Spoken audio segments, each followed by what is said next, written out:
প্রবাসীদের ভোটাধিকার প্রয়োগ করার জন্য দীর্ঘদিনের একটি দাবি আছে এবং সারা দুনিয়াতে প্রায় ১.৫ কোটি প্রবাসী বসবাস করেন যারা বাংলাদেশে সবচাইতে বেশি পরিমাণ রেমিটেন্স পাঠান।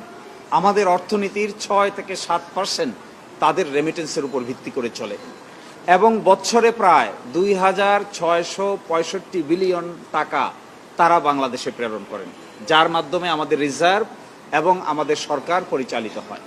কিন্তু তারা কোনো ভোটাধিকার প্রয়োগ করতে পারেন না। এ নিয়ে সারা দুনিয়াতে একটি বড় ধরনের আকাঙ্ক্ষা আছে।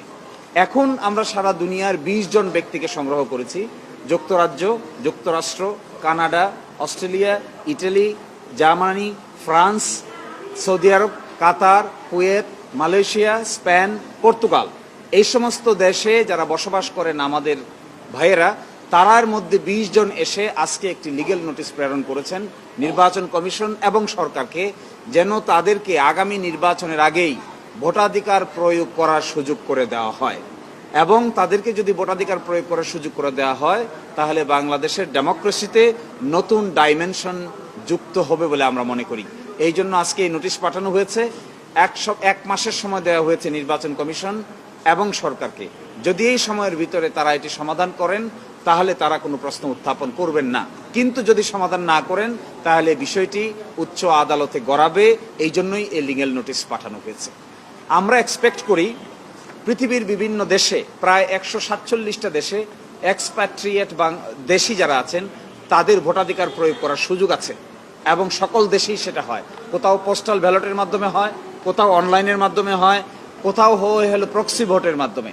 আমরা এখানে প্রপোজ করেছি যে বাংলাদেশ থেকে তাদেরকে আগে নির্বাচন কমিশনের মাধ্যমে ন্যাশনাল আইডি কার্ড করাতে হবে। ন্যাশনাল আইডি কার্ড করানোর পরে অনলাইন অ্যাপসের মাধ্যমে তাদেরকে ভোটার লিস্টে নাম তুলতে হবে। ভোটার লিস্টে নাম তোলার পরে ভোট যখন আসবে তখন সংশ্লিষ্ট দেশগুলোতে নির্বাচনের কমিশনের পক্ষ থেকে ভোটের বুথ তৈরি করা হবে।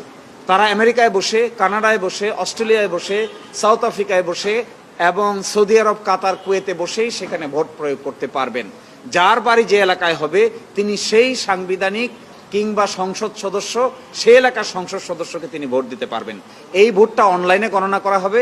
পরবর্তীতে এই ভোটের বাক্সগুলো, ব্যালটগুলো বাংলাদেশে প্রেরণ করা হবে।